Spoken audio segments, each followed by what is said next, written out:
2, 3, 4. There we go. So in the evolution of film from the early beginnings of coating plates and papers with photoreactive and photochromatic substances and letting them dry, film progressed into more and more containerized and self-contained formats so that you don't get your grubby mitts on them. Wash your hands. Clean hands, clean film. I have these ideas about, this is usually pre-coffee ideas about how I want to write some sort of great travel epic. But I can never come up with anything, you know? And sometimes I get a couple of paragraphs in and then I get distracted because I am an artist and artists do that. We're flighty and get distracted by butterflies and squirrels and shiny things. Our whole trip involves 2 pretty epic Northern California breweries, 1 definitely epic national park, which we're going to shoot on 45, and Velvia 100. The Velvia 100 is not 45, or on 4x5, and Velvia 135 millimeter film. The terrain here at the very edge of Northern California is really dramatic. Before you get to Redding, there's a lot of very volcanic mountains. Ooh, there's Mount Shasta again. A lot of big piles of old dried up lava. And there's a lot of evidence of recent wildfires. In addition to kind of the smoke bank that's hanging over the area. It gets a little more boring once we get into the Sacramento Valley. But this is not boring. This is actually pretty awesome. All right, so first up, we have a pair of photos of Mount Shasta. And taking a look at this, you can see there's just this sort of overall yellowish greenish cast, and these shadows have sort of a dark blue and cyan, and you're wondering what's going on with this photo. Well, it's actually about a 20-year-old photo. This was the first photo I sold, and I think it was sold it for about 350 bucks. Taken with a Canon EOS Digital Rebel XT in 2007. And it's okay, right? So this is not the photo I took in the filming of this video. This is actually the photo I took in the filming of this video, and I really love this photo. It's pretty fantastic. There is some really nice gradations of light and shadow. There's some beautiful texture on the snow, and there's just a really nice 3-dimensional feel where you can see the overlapping snowfields and just get this sense of depth. I didn't really tweak this one very much. I left the foreground dark, so it's the foreground and you kind of ignore it. And this light bank here in front of the foothills is actually how the light presented in the fog or smoke or particulate bank that was kind of going through the valley that day. So this is not a heavily tweaked photo, and I'm really digging it. What's some fun stuff about it? ISO 125, 1/250th of a second at f10. And I guess that's about it. I mean, other than that, the composition's different. The lighting's different. It's extremely, it's far more clear.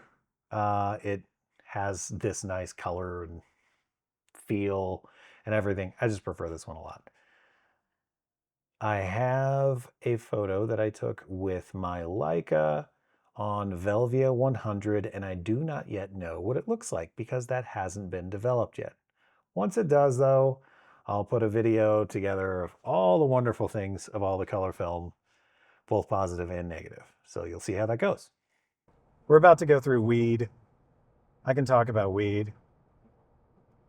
A lot of people can talk about weed. Some people have really interesting stories about weed. I don't have that many interesting stories about weed. I just drive through it. Weed always seemed like a boring town. People were very excited about weed. Some people are like, weed is life.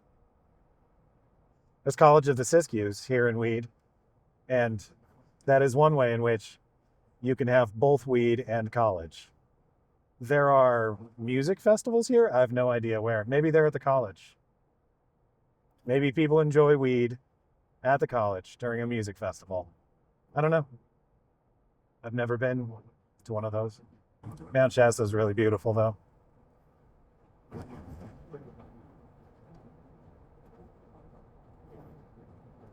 Now I guess I'm just basically capturing B-roll of myself.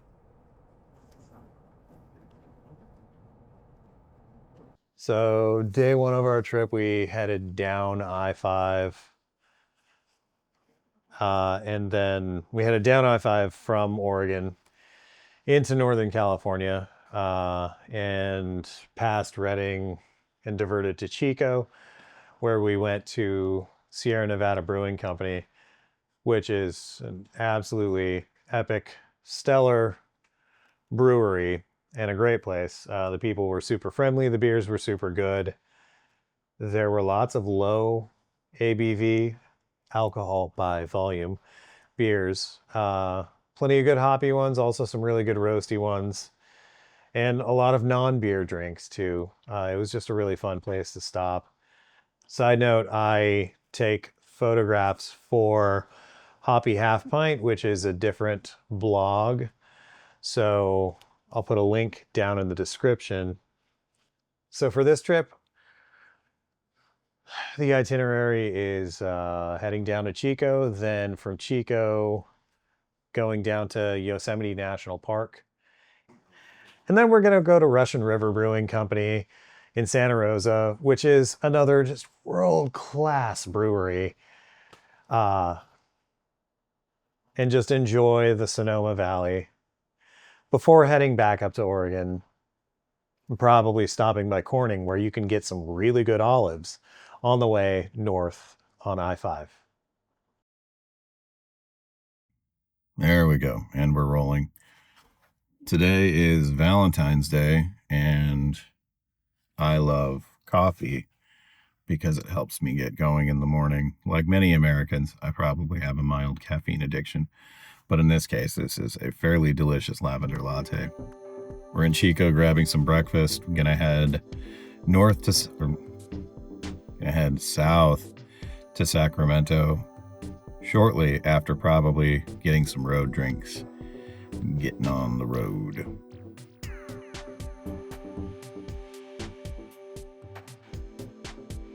So let's say you are an adventuring soul from Bend, Oregon, which is an outdoor paradise with many, many recreation opportunities. However, it's been a slow year, a low year even, for snow, with hardly any snow up on Bachelor. And it is really disappointing if you are someone who likes to shred the gnar. It has possibly been very un-gnar.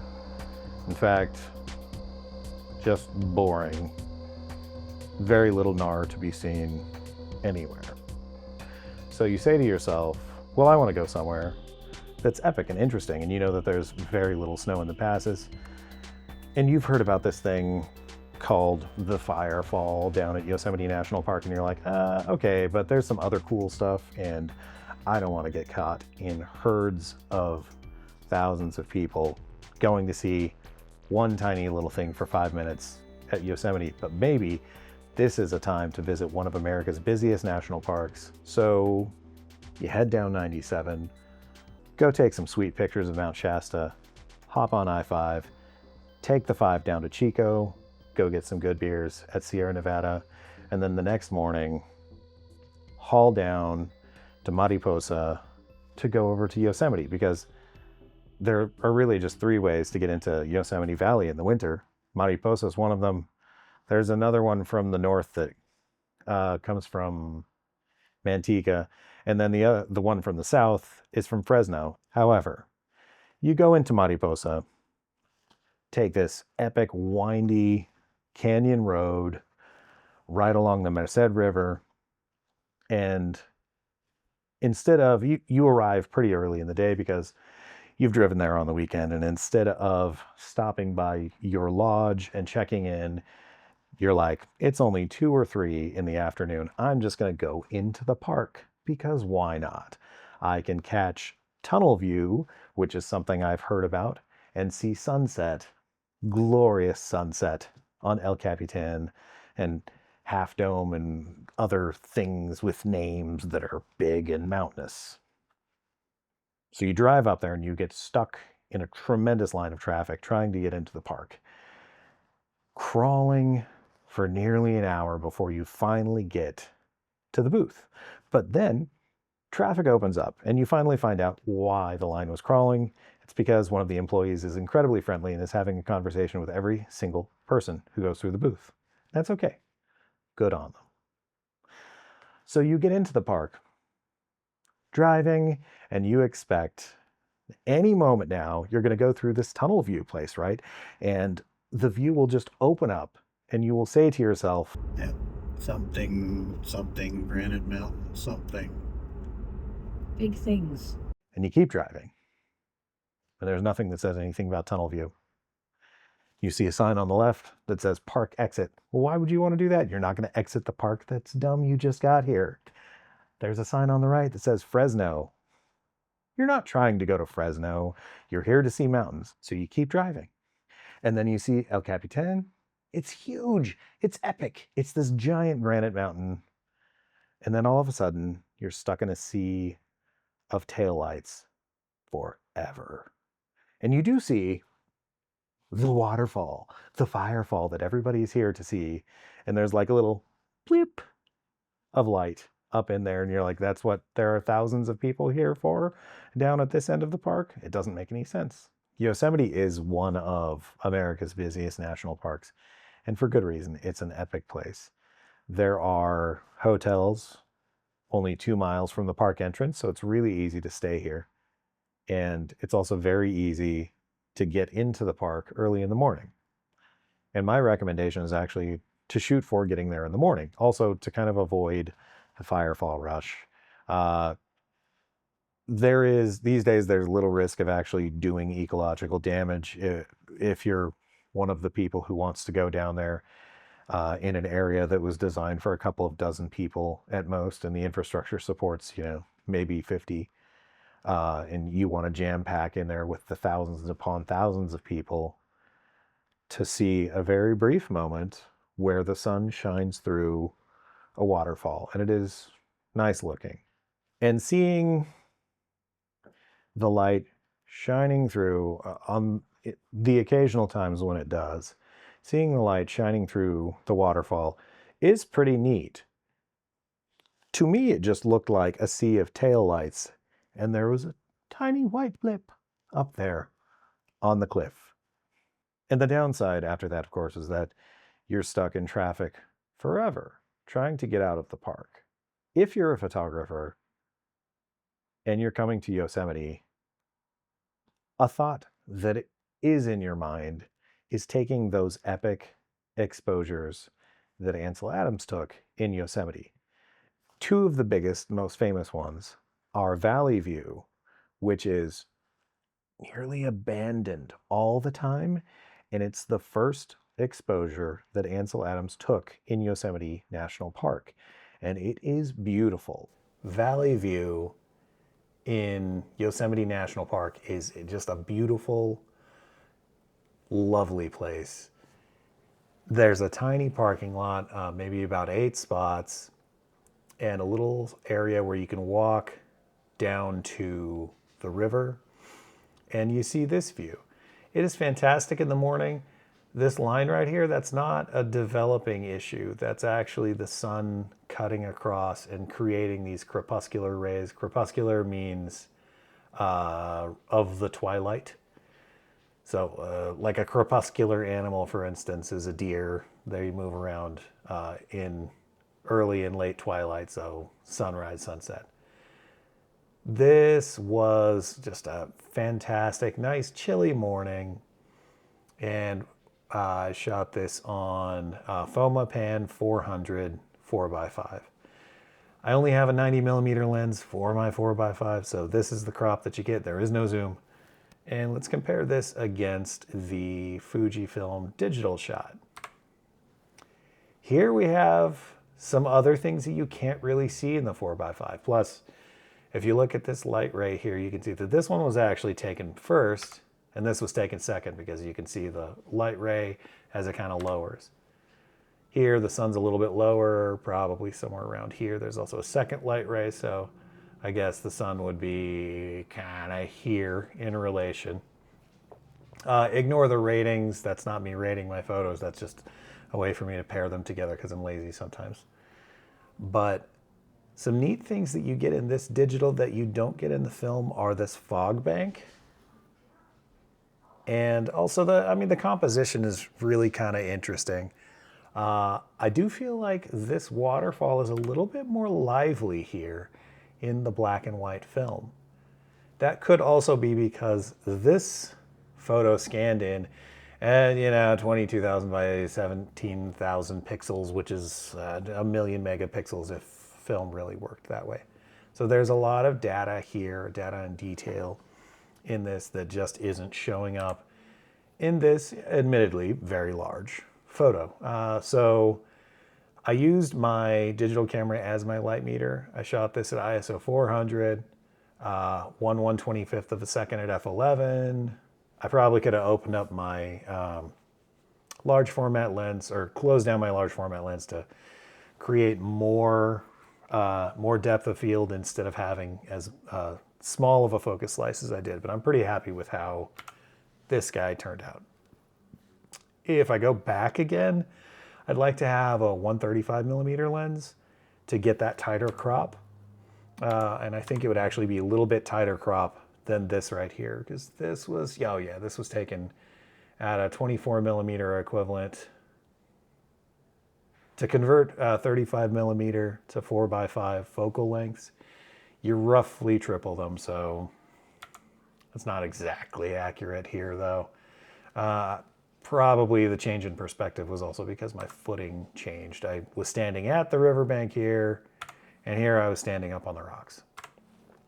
But I like this crop better, and I love this, this composition better, and I love the dimensionality of these crepuscular rays. Here you can only see the value, the light to dark difference, so it's not quite as well defined. And I feel like the value and hue difference really helps you to kind of get the shape both down here and up here. And another one that's very good is tunnel view.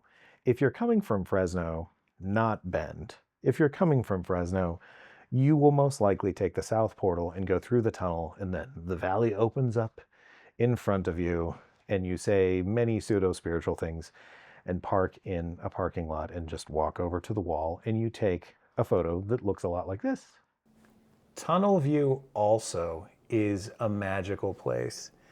It's higher up than valley view. The valley view shot is just somewhere down here in the valley on the banks of a river. But tunnel view is much higher, and it gives you some really nice perspective of the whole thing. So here, there are some interesting artifacts. Apparently, I either loaded the film badly and kind of left a corner up, so it wasn't quite in focus here, or, and I think that's actually the issue, right? This is the only one that I'm showing any kind of developing issues is in this corner. Or I might have knocked the standard out of kilter. But I don't think that's the case because the other scans from this scene aren't showing quite the same. Anyway, without geeking out about my focus stuff, some of the neat things you can see in this one is that, man, so much of the foreground is just scarily in focus. I probably could have improved things a little bit if I had spent a little more time messing with it. But this is a really fun spot and a really epic and beautiful spot. And even though the composition in this one could be better, I actually prefer it over this, and give it a second to load up and it'll sharpen, but over this digital file. So this digital, it looks really good. And again, you do get both the the value and hue in those crepuscular rays that gives you a little bit more separation and dimensionality. And I think where this one pulls away is in this background mountain range. I'm sure it has a name. I don't know what that name is. There's more detail there than there is here. This one just kind of shows it as a fairly greeny area. But that's okay. It looks really beautiful and I enjoy it. So to try and get, here we have this wider perspective. And I thought, yeah, you know, I kind of want an asymmetric perspective, and the sun was coming up over here. So I thought maybe I'll try and shift my digital composition and replicate that. It didn't quite work out, but I did catch some really neat things in this shot. And here you can see the sun's coming up kind of right around here, and it's blasting out, making this really cool star of crepuscular rays up here over this cliff. I did deprioritize these big faces that are really glorious and everything otherwise. And because of how I was metering, trying to capture this, I kind of made all of this, dropped it down a little bit, made it kind of dark. But the only reason I don't really like this, I don't think the composition is quite as powerful. The only reason I don't really like this one quite as much as the others is because there were these stinking people flying around in airplanes ruining my photos. If it weren't for them, I would give this a solid, still third place compared to these two. And I find it kind of hard to really choose. I feel like I actually kind of want to get back there and shoot this photo with maybe a 135 millimeter lens on E100 and Tri-X 400 and just kind of see what I can get. And it's a very interesting place because in the morning, sunset or sunrise happens kind of late, and it creates this dramatic diagonal line across your photo as the sun slowly comes up over the mountains. You get those big crepuscular rays, that's an actual term, when the sun is diffracted, diffused through the vapor and particulate that's in the air, and you can actually see the shape of it. And it looks like a painting of God speaking through the clouds, or it looks like the sunrise coming up and shining through some mist. It's very dramatic. So in the morning you see that, and it creates a high contrast scene, which is hard to manage on film and actually a lot easier to manage on digital. One of the interesting things about composing an image in a large format camera is that the image is upside down and reversed. So as you're looking through it and you're trying to focus, this ends up being left and this ends up being right. And this makes, you know, the bottom have more sky and now the top has more ground, and it's very confusing. So if you have a large format camera, do everything gradually, because that'll give you more time to not look like an idiot as you are tweaking your camera settings. When you're setting up a large format camera, you bring out like a case. You also bring out a tripod because you're not hand holding that. You probably bring out a light meter, although you can also light meter with your digital camera. I prefer using a Sekonic light meter and a digital camera to light meter, and I would probably have a third type of light meter if I could. All right, so good God, get out there, set up your tripod, put your large format camera on, turn it around to face you, put your lens board in, snap it in at the top. Remember that you forgot to take the rear cap off of the lens. Remove it again. Take the rear cap off, put it back in, snap it at the top. Remove the front, put them in your pocket. Look like this as you're examining all of the settings around the shutter. Dry fire it a couple of times.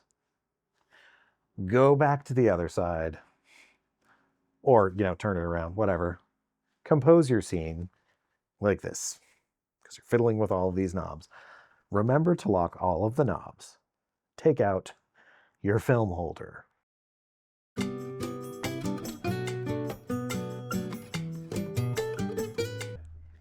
This is a Toyo Field 45A. So named, I do believe, because it is as large as a field, which makes perfect sense. This camera, which is huge, is actually very primitive. So it collapses up to about the size of a fully illustrated copy of Fear and Loathing in Las Vegas, which is quite compact indeed, only yay thick. So you have a lens on this board, which is called a standard. I don't know why. Probably because it sounded properly medieval. This here is the bellows. Similarly, because blacksmiths use them, I guess. This is actually a thing that likes to develop pinhole leaks and ruin your film. But the goal isn't to do that. The goal is actually to allow you to focus, because you're putting photos on this giant film plane. So you have to really work with your focusing distances, and you really, really do. Yep. Work with me, damn it. The shutter in here is actually here, attached to the lens. It's a funny little collar. The focusing is done via this very dim piece of ground glass here. Even when the lens is fully open, you can hardly see anything. So most of the time you put a big black bag over your head so no one recognizes you. And then you use a loop to look really close at the ground glass. Like I said, when you want to shoot pictures, you do this. That's loading up one exposure as opposed to 36 exposures. And you want to shoot a second shot, you do this. Wow. So convenient. All of this aside, why do people shoot these things? Because they make amazing photos.